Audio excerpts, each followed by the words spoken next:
Hey guys, hey everyone. So today I just wanted to bring you along with me to get some seeds started. And I'm very excited about this because I am on time this year. It's still February. It's on the way out, but it's still February and it counts. So today I'm going to get a few cool crops started that doesn't really tolerate the heat well. So I'm going to be planting two varieties of bell peppers, kale, broccoli, cauliflower, and I'm so excited to be or show how I'm going to do my setup because this is the first time that I've been able to actually set up my vegetables. So I'm going to show you the starter that I'm using, the seed starter that I'm using, and how I'm going to put them in the cells. And so let's talk about it. Okay, y'all. So for my seed starter, I don't do too much because I'm not feeding the community. Okay. And that's something about gardening that, you know, you need to realize that, I wanted to make this video because not everybody knows what to do. And it seems overwhelming at first, which everything is overwhelming at first. Okay. But every year you learn something new. So, when you're starting to garden, please, just go and buy you some seeds of what you eat. Please. Okay. Okay. So today I'm gonna start me some seeds. I just wanted to go get this from Dollar Tree like today. I didn't even have this. Okay. So for your seed starting mix, you can just buy soil, but this is when you become a little bit more experienced. You can make your own starters, so forth on. Okay. So today we're using some perlite. We're gonna use some peat moss and vermiculite. Notice you can use whatever brands that you like. Okay. These work fine for me. All right. Okay. So for the 40 cell tray that I'm using, let me show you this tray right here. I'm only going to do about half a gallon of soil. Let's point this out. I am starting to use the square cells um, because your roots just do a little bit better in these. But if your store only has the hexagon shape, which I have some out there, or the little pouch soils, use that. Okay, just use that. Don't get too, but if you can, I prefer finding some of the square ones so your roots can do really well. All right, now let's talk about what I have. Skip this if you just gonna go buy you some soil, okay? But if you want to know, so I'm going to use 6 cups of this, okay? 40% of my seed starter mix is gonna be peat moss, okay? This is very light, and what peat moss is for is because it retains moisture really well. Now I know a lot of people use cocoa core. Um, it holds moisture a little bit better than peat moss, but I'm not too fond of like the spongy texture of it. But do what works for you. Okay. So I'm gonna put 6 cups in here. So next here we have the perlite. This is for your drainage, okay, to give your seeds good drainage. So we're gonna put 3 cups of this in there. And for your vermiculite, this is going to be for your drainage. Okay. 3 cups of this as well. So 50-50 on the perlite in this. So my sound went out. Don't know what that was about. I think my mic went dead, but here I am. I'm just giving it a real good mix here. Nothing special. Okay, here is where I was explaining. I'm gonna put water in this, but this is very important. So you don't want too much water, but you also don't want too little. You kind of have to balance it out with, the Goldilocks deal here, where you want it to be just right. You want it to have like a spongy feel. You don't want too much excess running down your hands per se. I mean, that's the best way I can explain it. But yeah, you want to get it to a good spongy mix, but again, not too much water because that's gonna be too much.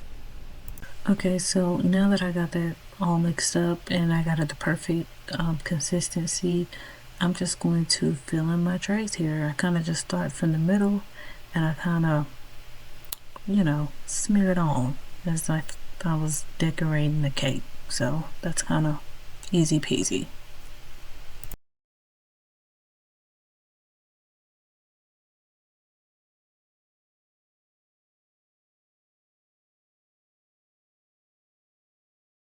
Okay, so here I am. I've had everything spread it out and I was trying to figure out how many am I going to put in here and what do I need first. Of course, this winter we want to get all of those, vegetables that take a while to germinate in first.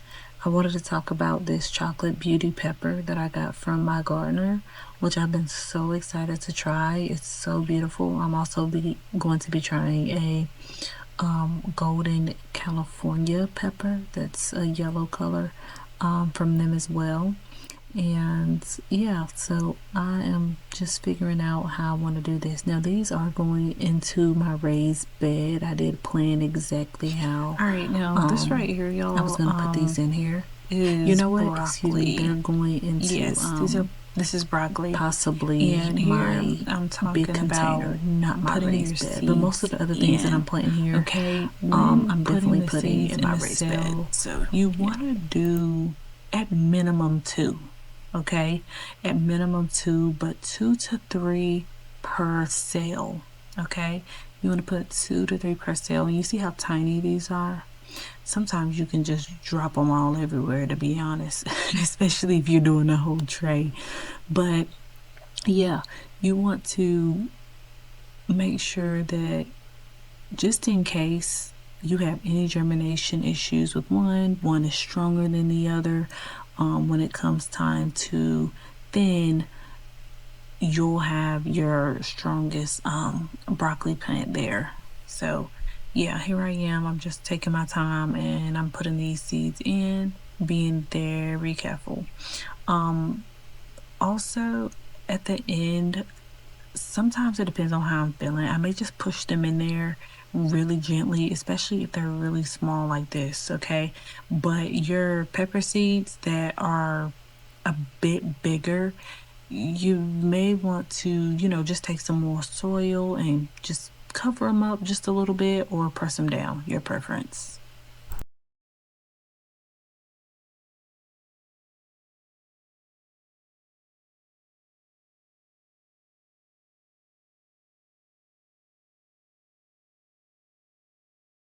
All right, so I know a lot of people have different ways of doing this, but I do have a nice app that I use, which is the Seed to Spoon app. I definitely recommend, but to keep track of things. But I still use little labels because knowing my brain, I won't remember as soon as I put it down. So yeah, that's how I do it. I might put the number and I do it left to right, so I'll know how many that I have. And yeah, now I'm getting ready to move this on to a heating pad. This is my first year using a heating pad. I'm so excited that these are going to germinate fairly quickly. So yeah, on to the next. So what I will be doing is covering them with this dome. I'm excited to try this dome out. I haven't had one exactly like this before with the ventilation on it and everything, and it's smaller, so I really like it. But after setting this on top of your seedlings, you definitely want to get them under some light. Now, I mentioned I'd be using a heating pad. This is my first time using those. And I also, let me know if you're interested in another video on that, talking about the heat mats and the light setup that I have, because I'm very excited about that. But this is me showing the heat mats that I have, but I'm gonna go in detail as far as how I set them up. I have them on a timer, and well, actually the outlet that I have is a Duo, and that's what I'm talking about. So let me know if you're interested in that. But in the meantime, I just wanted to say, if you're still watching, thank you so much, especially to my starting gardeners. We're all in this together. Nobody's perfect. this is a video that represents we don't have to have big wide space to love what we do, or we may not know everything, but as long as we know something. And the person who was once the expert was a beginner, so just keep that in mind. And I can't wait to get the garden started. I can't wait to see what I produce in the summer now that I'm actually starting on time. But guys, thank you so much. Like and share this video if you enjoyed, and I will see you guys next time.